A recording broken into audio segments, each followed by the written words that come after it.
Nigerians that his administration has successfully reversed major challenges inhibiting progress of the nation's economy and now set for economic growth. The president was addressing representatives of members of the 1993 National Assembly who visited him in the State House. President Tinubu emphasized on the inevitability of the fuel subsidy removal, which he insisted was setting the country's economy on the path of collapse.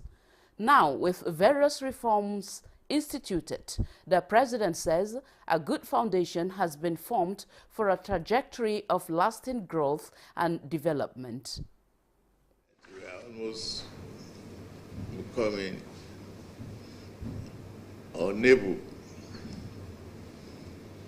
to really plan for the future of our children and children yet unborn. But today,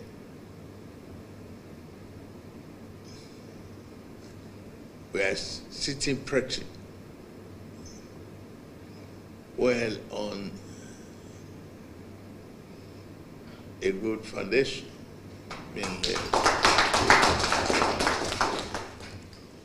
We've reversed the problem. Exchange rate is stabilizing. The delegation commended various policies and programs of the government, including the Students' Loan Scheme and credit facility under the Credit Corps. They, however, called on the president, who was also a member of the Third Republic National Assembly, to look into their situation for the purpose of compensation. We believe that having passed through the trauma that we passed through, there should be a bit of compensation in giving us hope.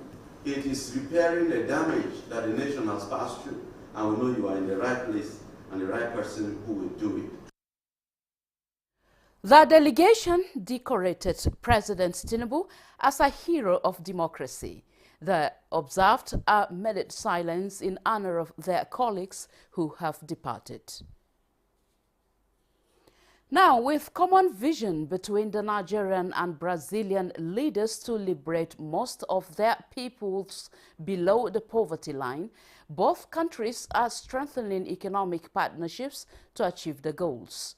In this regard, President Bola Tinubu received a Brazilian delegation led by the country's Foreign Affairs Minister, Mauro Vieira, to discuss some areas of expansion in the relations. The delegation were primarily in the State House to deliver the invitation of the Brazilian President, Inácio Lula da Silva, inviting President Tinubu on a state visit to Brazil. The Nigerian Foreign Affairs Minister, Yusuf Tuga, and his Brazilian counterpart also briefed President Tinubu on an earlier discussion on the strategic dialogue existing between Nigeria and Brazil. A mechanism with 3 countries, so which shows you the importance they attach to Nigeria and their relationship with Nigeria. And within that, because it's all-encompassing, there is agriculture, there is defense, there is energy, there is solid minerals. For instance, we discuss solid minerals because we have a critical mineral here called niobium, which Brazil also has. And Brazil is about the only country with the magnitude of the processing capacity for that particular mineral. So we want to see them establish it here. Ambassador Tuga also reveals that both leaders are working towards a common aspiration. Essentially, President Tinubu and President Lula share one thing in common. They want to see millions of people in their societies, in their countries, moved from poverty to the middle class. Mr. President also drew attention to the need to take advantage of the bilateral air service agreement that exists between Nigeria and Brazil. There used to be flights between Nigeria and Brazil. You could fly Varig from Lagos to Rio de Janeiro in the 80s. So we want to see that brought back because development and trade and investment comes when there's movement of people between countries. So this is what we're looking to bring back. In other developments, Nigeria is set to partner United Kingdom's Zander Corporation to transform agricultural practices and restore degraded land in the country's most vulnerable ecological zones. Vice President Kashim Shettima, during a meeting with the management of the biotechnology company, said the government remains steadfast in its commitment to afforestation as a key strategy in combating desertification, promoting sustainable land use, and ensuring long-term agricultural practices. State House correspondent Abdurrahman Jibrila reports. Vice President. This meeting is a critical intersection between innovative technology and efforts at combating desertification and agricultural transformation. As a nation committed to combating desertification, increasing afforestation success, and promoting sustainable land use, we recognize the value of partnerships that introduces cutting-edge technologies, like the one that Zander is championing. And we are immensely grateful to Zander Corporation for the donation of £250,000 worth of afforestation technology products to Nigeria. The Vice President acknowledged Lord Oxford's commitment to training Nigerian agronomists in best practices for implementing the technology. We believe we have some very important things to offer which are going to be of considerable use in getting the Great Green Wall finished. We are operating in 11 states of the northern states. And these states are facing this desertification in Europe. The Zander Group is coming with products that can help us fight and mitigate disaster desertification. The federal government has also established a committee to oversee the management of these products, which have proven highly effective in building resilience during the pilot program. From the State House, Abdurrahman Jibrila, NTA News. The Senate has restated its resolve not to be distracted from its constitutional mandate, as it remains committed to consolidate on achievements by working to ensure progress of the country. The lawmakers also passed a vote of confidence in the Akpabio-led leadership in the Senate. National Assembly correspondent Lami Ali reports that the resolutions were sequel to a motion from the Senate leader Okpeyemi Bamidele. Whatever we do in this chamber, we are guided by rules. And these our rules are also drawn pursuant to the Constitution of our country. So it's not a rule of men, it's a rule of law. Okpeyemi Bamidele has, in the motion, traced events in the last couple of weeks in the Senate leading to the suspension of Senator Natasha for violating rules. He points to the fact that no member of the Senate until lately was aware of the alleged sexual harassment said to have occurred in August 2023. The leader stressed that now that the matter is before the court, Senate will not stand in the way of justice. Senate President Godswill Akpabio, who later joined his colleagues at plenary, expressed appreciation for their support and adhering to the rule of law. He equally commended the prompt response of Representative Kafila Togara in New York to the false narrative of Senator Natasha at the IPU Assembly. She went to Brakete Radio, and she went to Arise Television, and she distorted the facts. I'm aware further that she has now externalized the matter by attempting to embarrass the Federal Republic of Nigeria by going to give a narrative at the IPU UN event, totally different from what occurred in the Senate. But I want to thank our Right Honorable Member, Kafila Okwara, who had to give a press conference in New York to caution the international press not to vilify Nigeria but to note that the facts presented by her were totally out of tune with what occurred in the Nigerian parliament, and that we have our own internal mechanisms of resolving issues in Nigeria. Senate has, in the meantime, passed for second reading bill to establish National Council of Traditional Rulers, sponsored by Senator Simon Lalong. There is also concurrently no law that provides the framework for our traditional rulers to operate, despite their importance to the society. The 1999 Constitution of the Federal Republic of Nigeria, as amended, relegated their relevance to the background. That's why we're having insecurity everywhere without control today.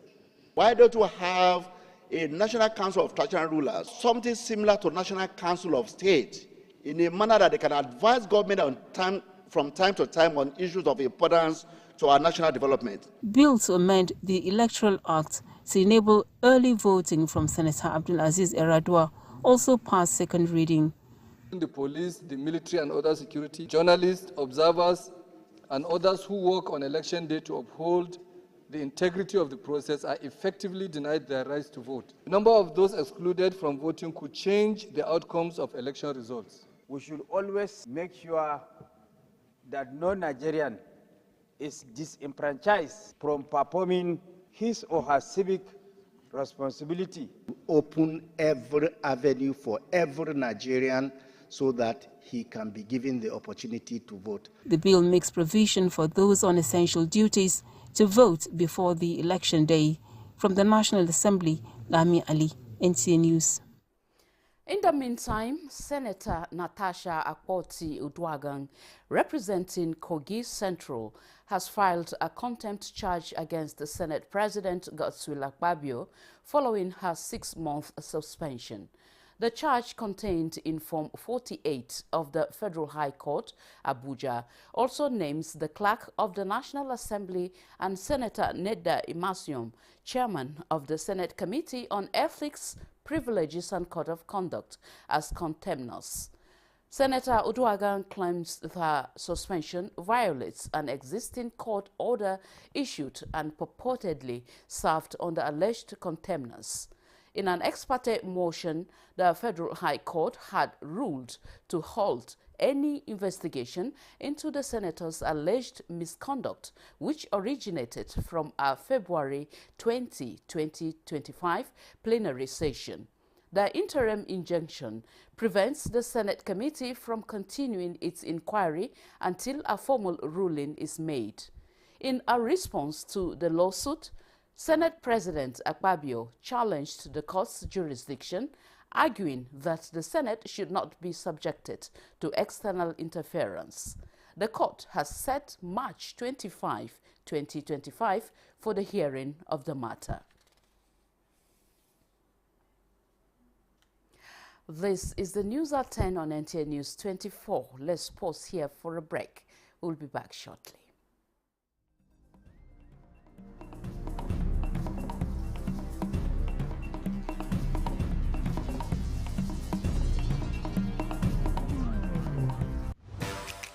Celebrate Ramadan with Bafi and enjoy up to 40% off on selected products from living room, dining room, bedroom, and royal sets. Pay less, save more, and refresh your home for iftar gatherings and cherished moments with family and friends. Visit our showrooms in Abuja, Lagos, Kano, and Enugu, or shop online to enjoy our exclusive Ramadan sale. Let's make this Ramadan unforgettable.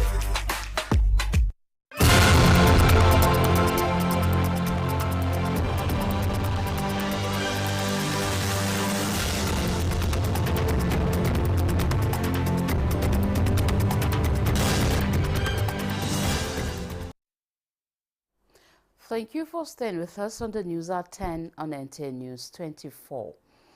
The National Working Committee of the People's Democratic Party has inaugurated the party's South Zonal Caretaker Committee, pending when a zonal Congress will be held to elect new substantive officials. Correspondent Timothy Yusuf reports that Emmanuel Ogidi is chairman of the 7-man caretaker committee. Inauguration of a 7-man caretaker committee to pilot the affairs of the PDP in the South-South zone of the country. And in accordance with the constitution of the party. The party's acting national chairman, Ambassador Umar Ilia Damagum, clarifies that the tenure of the former executive committee in the zone expired March 9, 2025, and no zonal congress has been held by the party to replace them. There was no any election as far as this party is concerned in South-South for zonal congress. I want to make this clear. I enjoin you to be devoid of any partisanship or taking side. We will discharge our duties dispassionately to the glory of God. Our great party will become more united and continue to win elections in the South-South. Chairman of the PDP Board of Trustees, Senator Adolphus Wabara, and Senate Minority Leader Abba Moro said PDP is bouncing back to its old winning ways. If we get it right, 2027 is just for us to pick. We see PDP as a brand name that cuts across the country. The governor of Bayelsa State, Senator Doye Diri, former national chairman of the PDP, Prince Uche Secondus, new national secretary of the party, Sunday Ude Okoye, are among others that witnessed the inauguration ceremony. Timothy Yusuf, NTA News. In other news, the federal government is strengthening mechanisms to drive effective financing of the health sector, especially at the primary health care level, with enhanced coordination and ending disparities experienced by the vulnerable population at the point of accessing health care. Coordinating Minister of Health and Social Welfare, Professor Muhammad Ali Pate, explained this at a national stakeholders engagement on accelerating improvement in primary health care in Nigeria with local government financial autonomy in Abuja. Oluseyi Adegbo reports. USAID documents up to 90% of health services needed during someone's lifetime can be provided at the primary healthcare level, and this explains why this system of healthcare is critical, as it is also closer to the people. And this national stakeholders engagement is to generate discussions on what the financial autonomy for local governments means to accelerating improvements in Nigeria's primary healthcare. For the coordinating Minister of Health and Social Welfare, the emphasis is on the need to have strong collaboration across multiple levels of government and building a system that works for all Nigerians irrespective of where they live. Primary healthcare is fundamentally an approach itself. We don't have 774 health systems. We have one coherent national health system. It is also a collaboration across sectors. So it's an approach, but that is contextualized to communities, resourcing, needs, but everyone rows in the same direction. And without that, there will be discoherence.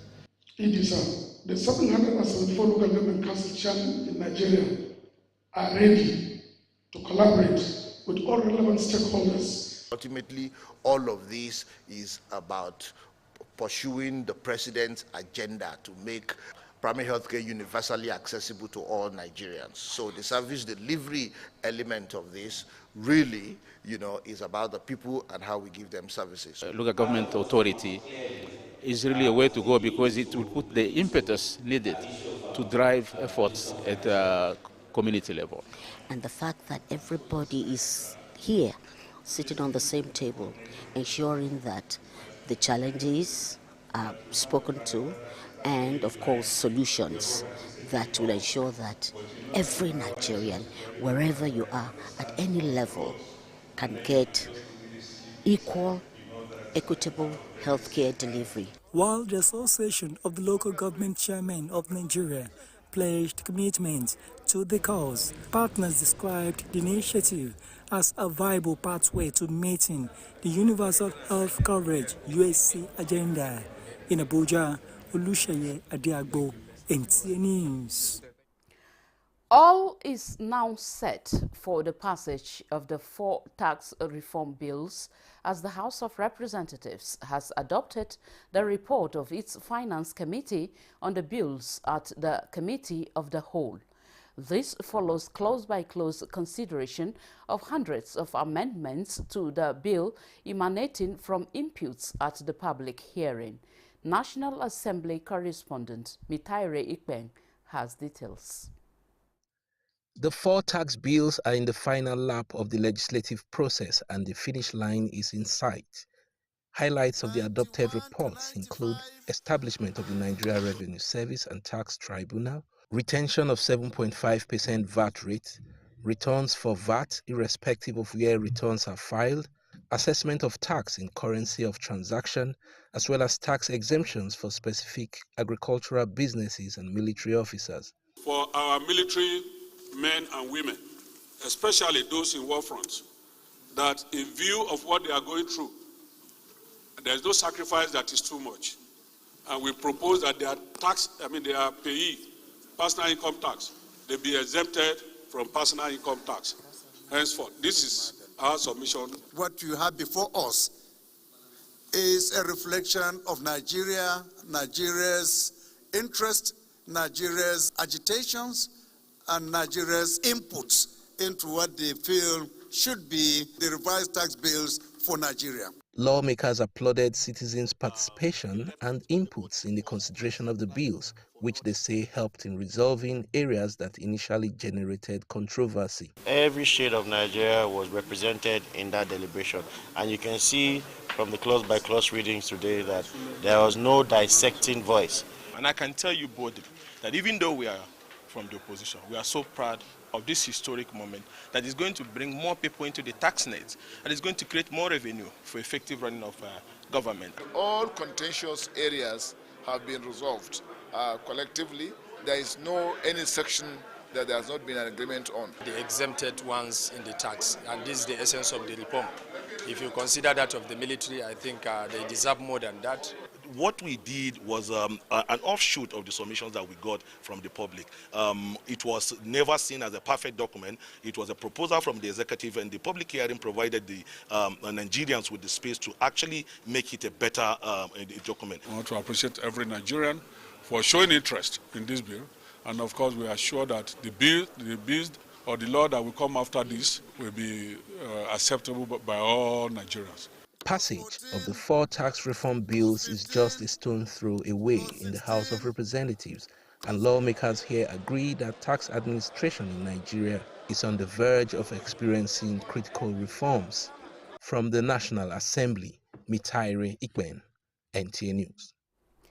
Meanwhile, in a strategic move to bolster Nigeria's financial security and ensure smoother cash operations, the Central Bank of Nigeria is stepping up collaboration with the Office of the National Security Advisor. The focus is on enhancing security and efficiency in the nation's cash cycle operations. Musa Abubakar has more on this crucial development. In a country where cash remains king, ensuring the safe and efficient flow of currency is paramount. The Central Bank of Nigeria, custodians of the nation's monetary framework, is now working hand in hand with the Office of the National Security Advisor to tighten security across the entire cash cycle, from printing to distribution and storage. At the heart of this workshop for security agencies and actors in the financial sector is the need to curb incidents of cash theft, counterfeiting, strategies, and logistical inefficiencies that undermine Nigeria's financial stability. The partnership aims to integrate advanced security protocols and leverage intelligence to safeguard cash movements. Addressing the widespread issue of Naira commoditization and abuse requires immediate attention from both regulatory bodies and law enforcement agencies. To deter these unpatriotic acts, stringent measures must be taken.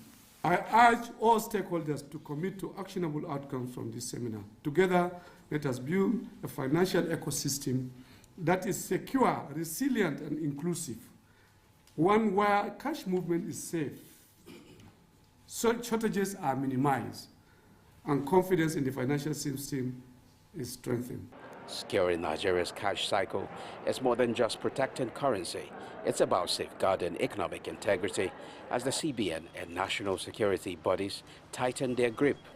Nigerians can expect safer and more efficient cash operations. In Abuja, I am Musa Abubakar, NTA News. This is the news at 10 on NTA News 24. Still ahead. Bayelsa and parts of rivers in darkness after vandals cut off electricity supply. Stay tuned.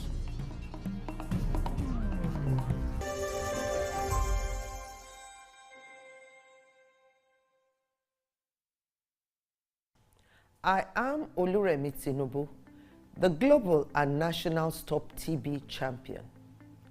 Many people have asked why I've chosen to champion the fight against a disease like tuberculosis. My reason stems from a deep personal experience. I once had a friend who unfortunately fell ill and concealed the nature of his sickness until it was too late. Eventually, after he passed, we discovered he had tuberculosis. Sadly, due to the stigma and discrimination surrounding the disease, he would not speak up or seek for help. His death was a painful reminder that we could have intervened and saved a life if only we had known earlier.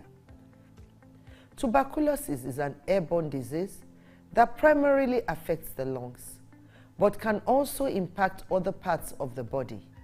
Being airborne means anyone, regardless of their socio-economic status, can contract it. In Nigeria, 1 person dies of TB-related illness every 7 minutes, amounting to 206 deaths every day. Globally, 1 person succumbs to TB every 25 seconds, which is a staggering 3,456 lives lost daily.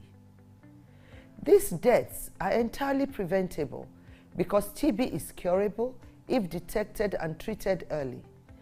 If you or someone you know has been coughing for 2 weeks or more, coughing up blood, experiencing night sweats, or losing weight drastically, it might be TB. Please visit the nearest government hospital or primary healthcare center for proper diagnosis and treatment. TB treatment is free in all government and some private health facilities. Let us also remember not to stigmatize or discriminate against TB patients or those who have been treated for TB. Individuals who have been cured of TB cannot infect others. I call on all stakeholders, especially the private sector, to join us in the fight to end TB in Nigeria. Together, we can make a difference. Remember, TB anywhere is TB everywhere. End TB by 2030. Yes, we can.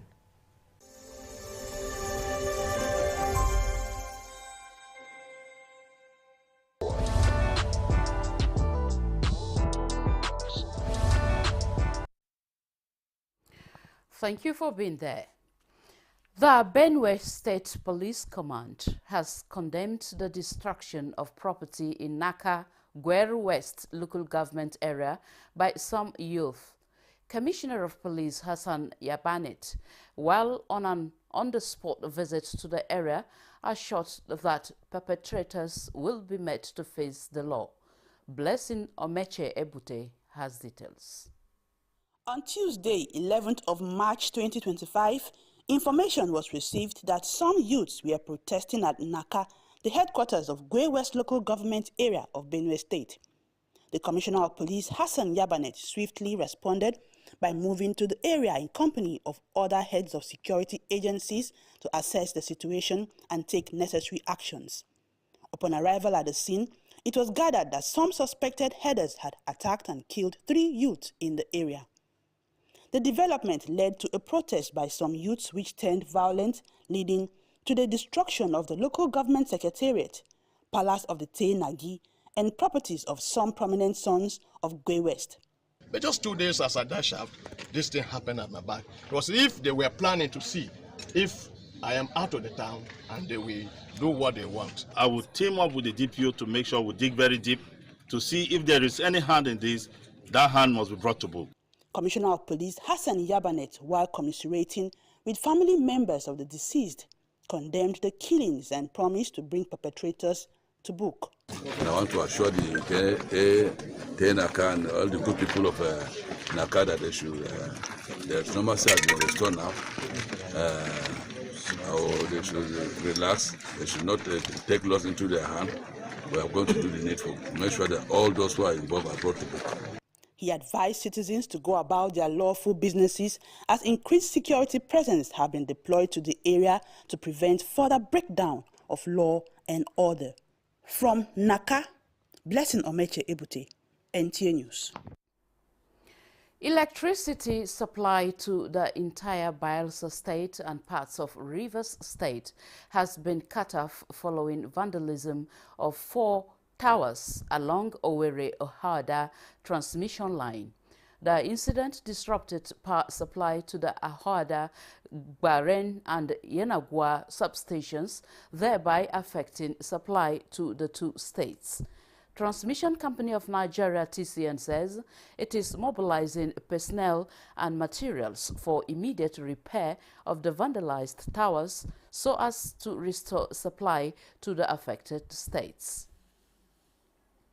In a similar news, Plateau State has just established its electricity market. Details of this story will come later. Now, Nigeria's aviation industry has been significant strides towards improving safety standards, the development of infrastructure, and the ease of doing business for increased revenue generation. This was the focus of the 2025 Ministerial Interactive Engagement of the Ministry of Aviation and Aerospace Development in Abuja. Aliu Kabir reports. We are happy to report that our 2 airports were awarded outstanding dedication to emergency management and resilience, and that is the Abuja and the Port Harcourt Airport. Minister of Aviation and Aerospace Development Festus Keyamo giving his scorecard in a strong move towards curbing illegal private charter operations as one of the significant strides to enhance Nigeria's aviation standards, encapsulated in 5-point agenda to drive the mandate of the present administration, focusing on safety, infrastructure development, support for local operators, human capital development, and improved revenue generation. The ministry and its agencies have been working round the clock towards achieving this. Some of the achievements within the year under review include the modernization of Lagos Airport Arrival Hall, operationalization of Lagos' new international terminal, clearing of foreign airline trapped funds, thereby boosting confidence in Nigeria's aviation sector. Another stride was the efforts for the resumption of Emirates flight routes in October 2024 and the revitalization of Hajj Terminal and the fully takeoff of the African Aviation and Aerospace University AAAU. When we came, we also met the African Aviation and Aerospace University at the cusp of takeoff. There was no admission yet, no takeoff. But let me happily report to you that the university has fully taken off. The ministry has upgraded Muhammadu Buhari Airport Maiduguri to international status with all the state-of-the-art facilities on ground. The minister says the ministry is on the process of pushing Fly Nigeria Act to National Assembly with the aim of patronizing and supporting local airlines for the betterment of the industry. In Abuja, Aliu Kabir, NTA News. And talking education, Nigeria's education sector is set for a radical transformation as the government pledges to expend billions of naira in reforms. At the 2025 ministerial briefing in Abuja, Minister of Education Dr. Tunji Alausa vowed to prioritize sweeping upgrades, declaring that no investment is too great for Nigeria's future. Zenren Dimu reports. Nigeria's education overhaul confronts stark realities. 20 million out-of-school children, lagging girl-child enrollment, and crumbling infrastructure are just a few of the challenges confronting education authorities. The 2025 ministerial briefing was a good opportunity for the Minister of Education, Dr. Tunji Alausa, to outline the federal government's plan on how it intends to tackle these crises. Clear strategic goal to reduce the number of out-of-school children, reduce learning poverty, increase skills and human capital development. We have a clear 3 pillars on how we're going to do this and how we're doing this. Equitable access to basic education that will give us that include increased level of literacy, numeracy, and critical thinking with skills. He says, under the Nigerian Education Sector Renewal Initiative, the ministry hopes to move the country from resource to knowledge-based, targeting industry-specific needs and training Nigerian students to meet up. We're focusing our education in tertiary school to focus on areas of needs. The ministry definitely has big dreams, and with a matching budget and additional funding from government, the private sector and development partners, dreams might just become first-class tickets to a better future for Nigeria's education system. In Abuja, Zenred Dingmoon, NTA News. And talking agriculture, the federal government is considering the adoption of an integrated climate resilient project, ICRIP, aimed at enhancing the country's food, water and energy security. The initiative, proposed by the Ministry of Water Resources, has received support from the Ministry of Agriculture, Livestock Development and the Ministry of Power. Musa Babaliu reports. The Integrated Climate Resilient Project, ICRIP, aims to create an environment where agricultural activities, including livestock rearing, can be carried out on a small plot of land while simultaneously generating electricity from the waste produced by the farm. The initiative will also focus on water management and environmental protection.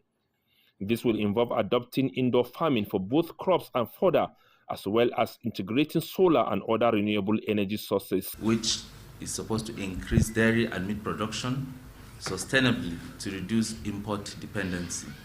The Ministers of Agriculture have welcomed the proposal to promote the adoption of smart agriculture, while the Minister of Livestock Development has cautioned against the excessive use of chemicals on farmlands.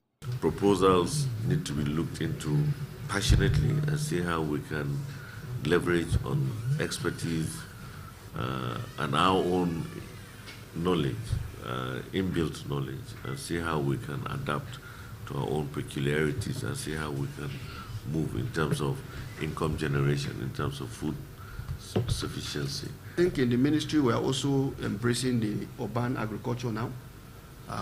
We also want to see that, because the control environment agriculture is simply about looking at the urban centers, looking at opportunities where no matter the size, half hectare, quarter hectare, whatever, what can you do in? In our transformative journey, we have inventorized about 417 grazing reserves across the country. And it is our intention to put up necessary infrastructure in those grazing reserves so that we have less and less of pastoral movement. And we are going to start a pilot scheme on 3 grazing reserves. A technical committee will be constituted consisting of permanent secretaries from various relevant agencies on how the project will be implemented. Musa Baba Aliyu, NTA News. In a similar development, the Federal Ministry of Agriculture and Food Security, in partnership with the Renewed Hope Initiative, has trained and empowered women farmers across 13 local government areas of Nasarawa State with 26 million naira to enhance the food security program of government. Abigail Bashi reports that wife of Nasarawa State Governor Selifat Abdullahi Sule met the presentation in Lafia. The program has more than 500 beneficiaries comprising women farmers, youths, and gardeners to benefit from the initiative. While describing the Renewed Hope initiative as a game changer with numerous interventions to transform the country, wife of Nasarawa State Governor Silifat Abdullahi Sule, represented by the Deputy Governor's wife, Sheila Tosin Akabi, urged the women farmers to make proper use of the opportunity by contributing to local and national food production. We are gathered here to celebrate potential, to ignite ambition, and to reinforce the unwavering belief in the power of our youth and women. Agricultural experts pinpoint the benefits of engaging in gardening as well as farming during both dry and rainy season in order to generate income and improve nutrition. Beneficiaries praised the First Lady Oluremi Tinubu and stressed the need for more training on best practices to yield positive outcomes. We used to plant rice, maize. Even for this dry season, we plant ugu. But by next year, with this assistance, I think we'll add more. This is the first time that we are farming. So we believe the way that I see the farm will be good. So I believe that we feed our family, we also feed the state and also feed the nation. Speakers underscore the agricultural potentials in Nasarawa State and urge the beneficiaries to unlock their capabilities for greater gains. In Lafia, Abigail Bashi, NTA News. Elsewhere, the contributory pension scheme designed to provide employees with a steadfast income after retirement is set to be a transparent process. Nwabufo Nwoye also reports that there are often unnecessary delays to access funds by some voluntary retirees is caused by poor documentations. Scheme is where both the employer and the employee contribute towards the payment of the employee's pension at retirement. The fund is raised through the monthly pension contributions that are remitted into an employee's savings account managed by the pension administrator. Expert says the conditions for a voluntary retiree to access contributory pension fund are governed by the Pension Reform Act of 2014. The Act indicates attainment of 50 years of age, notification of the employer and pension fund administrator. Other conditions include to access fund through a programmed withdrawal, annuity or lump sum payment of up to 25% retirement savings account balance. The employee on a contributory pension scheme can also access fund before retirement on the grounds of payment of equity contribution for residential mortgage, children's education or healthcare conditions. It takes a longer time for you to access your fund. If I retire voluntarily, there's a reason why I retire voluntarily, and the reason why I want to get my fund. And just keeping on delay for a longer time is not good. The PFA should get it right. The pension consultant should get it right. Then the National Pension Commission should also get it right. So there'll be an easy flow. They know everybody have the same data. Everybody have the same information about an employee that is retiring. So if I say I want to retire today, the same information I have with the PFA, the same information I have with the pension custodian, the same information I have with the National Pension Commission. So it will be easier. We want the system to be revolutionized by automating the all things. Get everything bearing. I retire today, maximum in the next 3 months, I get my something. The National Pension Commission, pension fund administrators, and other custodians of pension are adjudged effective in safeguarding the pension assets. There's a lot of improvement in it. I, as a retiree, I enjoy the new system of income, which I normally have to do with my pension managers. Before the end of the month, I do see my money. So, unlike in the old, but the difference is that this pension, the new pension system, do not accommodate the increment of salaries for the pensioners. But in the olden days, the old system, when they increase the salary of civil servants, they will also increase the salary of the pensioner. However, people are of the opinion that workers in the informal sector should be adequately captured in the pension program. From the government side and the private sector side is that they should be able to capture the non-formal sector by using their name, number to register them and make them contribute something to them. But the major problem that we have is the area of sensitization and enlightenment and education. So if this is properly done and the campaign is being taken to the market space, to the non-farmer sector space, the welders are able to be captured, and also it will help the government to plan for everyone and also ensure that the benefit of pension goes across everyone. The Contributory Pension Scheme, CPS, is to ensure that every person, either in the public or private sector, that worked in Nigeria, including self-employed persons, receives his or her retirement benefits as and when due. In Lagos, Wabufonwoye, reporting for Dateline 360.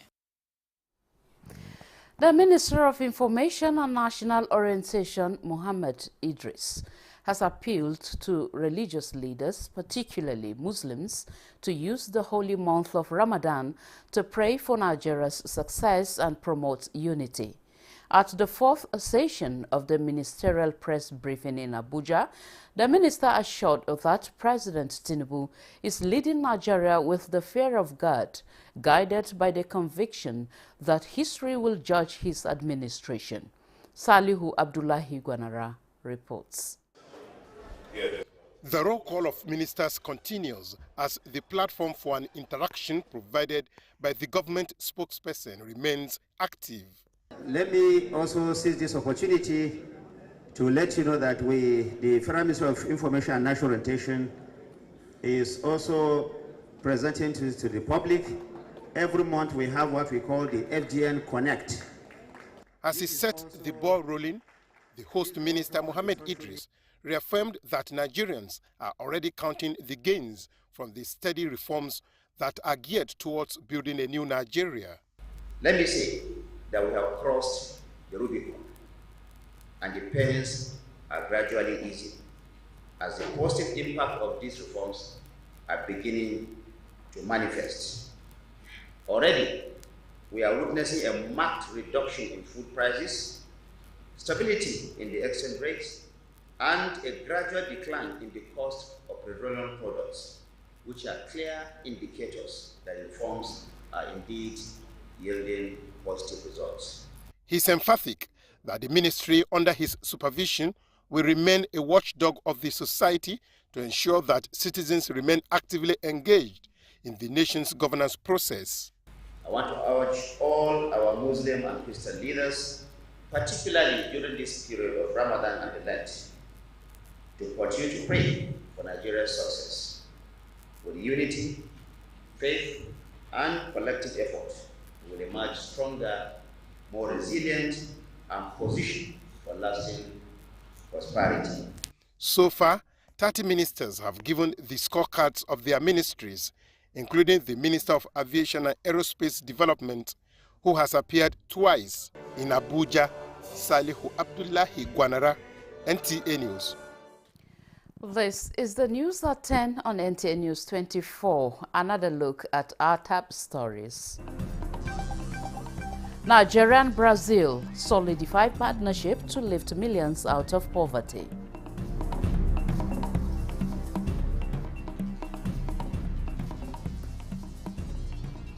President Tinubu addresses members of 1993 National Assembly, assures them that Nigeria is on the right path to economic growth.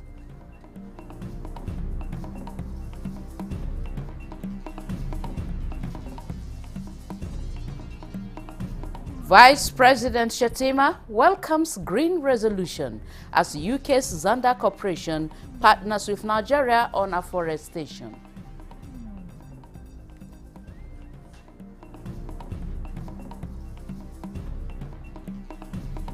Senate sends strong message. We will not be distracted. The facts presented by her were totally out of tune with what occurred in the Nigerian parliament, and that we have our own internal mechanisms.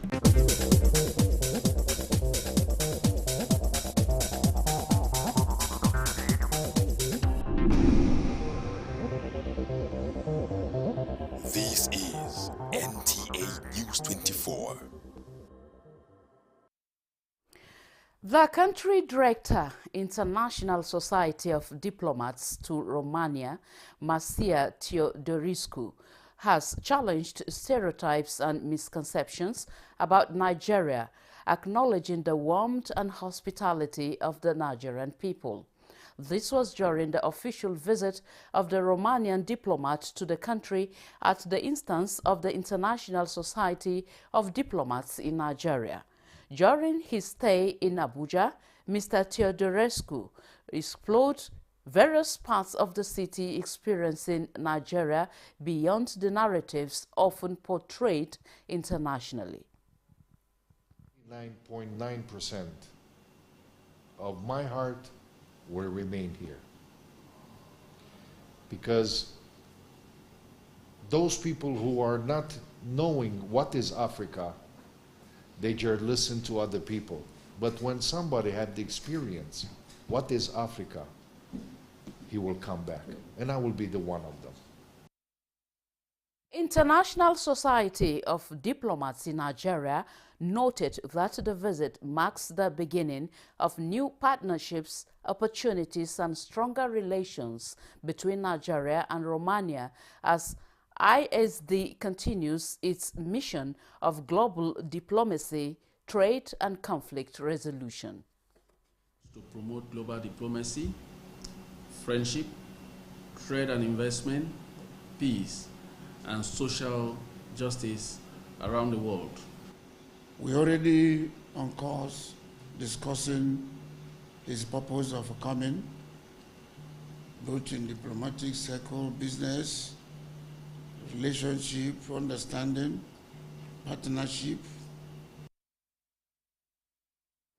And talking foreign now, in Eastern Democratic Republic of Congo, DRC, armed groups like M23 have seized control of mineral-rich areas using valuable resources to fund their operations. Suleiman Abdulwahab reports that these actions are fueling the conflict and impacting global industries. Minova, Lumbushi, Numbi, and Rubaya, known for their mineral wealth, have been taken over by M23 group. These areas are rich in cotton, cassiterite, and gold, vital for global industries, especially electronics. M23 has turned these resources into both a weapon and a funding source. Between April and December 2024, M23 generated about $800 million from illegal cotton mining, fueling the conflicts and disrupting global supply chain. Angola has offered to mediate peace talk between the DRC government and M23, while the United States seek partnership to access the DRC minerals. However, this risks escalating tension with China, which also has mineral interests in the region. The conflict has displaced over 7 million people, further destabilizing the region due to collapse of law enforcement and mass prison breaks, leaving civilians vulnerable to violence. In Abuja, Suleiman Tobu Abdulwahab, NT News. And on sports news, Super Eagles forward Moses Simon doubtful for 2026 World Cup qualifiers against Rwanda and Zimbabwe after being confirmed of nursing ankle injury. And in tennis, Iga Swiatek wins to face advance in the Indian Wells semi-finals. Our sports desk has details of this and more.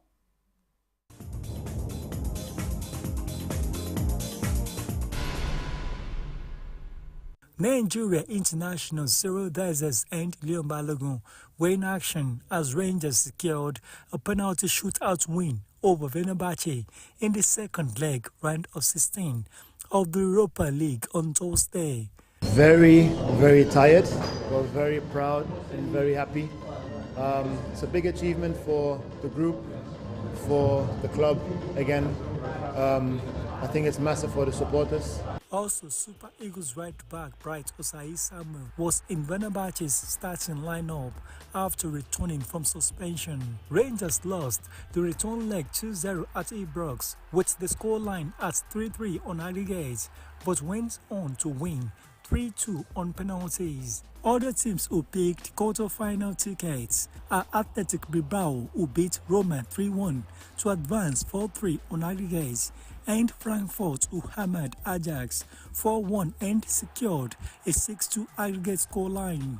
Also, Nigeria forward Moses Simon is doubtful for Nigeria's 2026 FIFA World Cup qualifiers against Rwanda and Zimbabwe due to injury.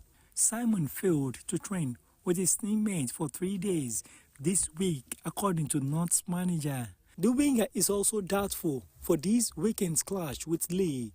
The Super Eagles of Nigeria will face Rwanda in Kigali next week Friday and will host the Warriors of Zimbabwe at the Godswill Akpabio International Stadium, Uyo, on Tuesday, March 25.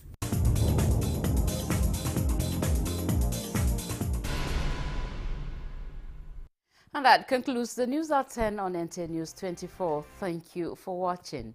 I am Norlene Evel Ame. See you at the top of the hour for the news update at 11.